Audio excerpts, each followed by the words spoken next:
Alors, l'objectif de cet exercice, c'est d'étudier la rotation d'une toupie. La rotation d'une toupie, elle se fait selon deux axes. On a l'axe principal de rotation ici, et on va avoir en plus un mouvement qu'on appelle de précession. Donc on va appliquer les lois de Newton et du moment cinétique pour justement trouver les caractéristiques de ce mouvement. Comment le calculer?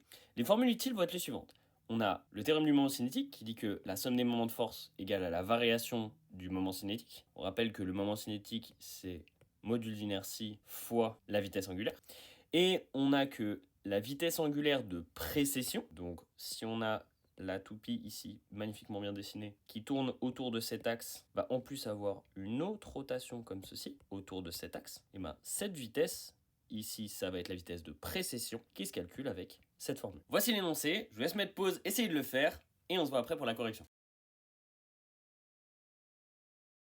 Alors, en premier, c'est de comprendre les forces qui s'appliquent sur la toupie. Donc ici, il y en a deux. On a le poids, qui est placé à son centre de masse, et la force de réaction du support, on ne sait pas exactement dans quel sens elle est. Donc on va la mettre R, qui part du point de contact, mais qui est indéfinie.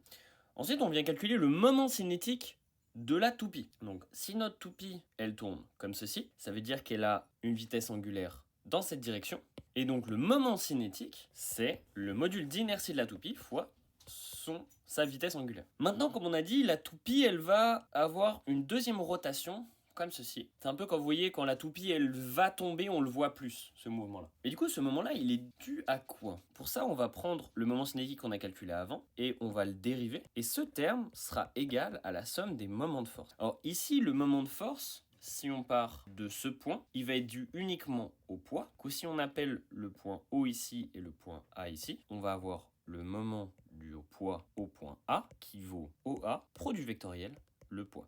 Pour calculer ce produit vectoriel, vous avez deux options. Option numéro 1, vous passez par le calcul littéral. Donc vous écrivez chacun des vecteurs avec ses composantes et vous calculez le déterminant de la matrice qui contient les vecteurs directeurs et les deux vecteurs. Ou alors, vous multipliez les parties orthogonales. Donc là, par exemple, ce serait cette distance-là multipliée au poids. Et pour la direction, vous utilisez la règle de la main droite. C'est-à-dire que vous mettez le pouce dans le premier vecteur, celui-ci, l'index dans le deuxième vecteur, et le majeur vous donnera la solution, la direction du moment de force. Et si on fait ça, on trouve que le moment de force, il va un peu s'enfoncer dans le plan, il va être dans cette direction. Il faut imaginer qu'il s'enfonce dans le plan, que ça parte tangent à ce mouvement-là. Donc, ça veut dire que la variation du moment cinétique sera dans cette direction.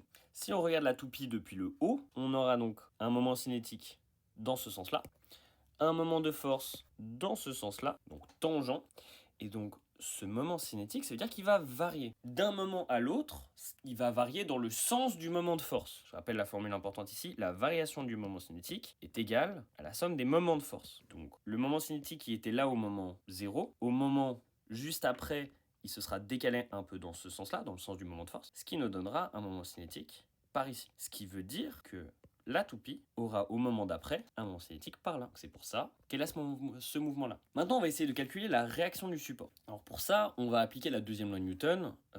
Donc ça s'applique au centre de masse. Et vu qu'on a le mouvement de précession, si on considère uniquement ce point, on a un mouvement circulaire. Ça veut dire qu'on a une accélération radiale, une accélération tangentielle et une accélération selon z verticale. Si on considère uniquement un mouvement circulaire, l'accélération sera ici. On a l'accélération qui vaut v carré sur r. V, on peut l'écrire comme r fois oméga. Ça nous donne r oméga au carré sur r, ce qui nous donne r fois oméga au carré.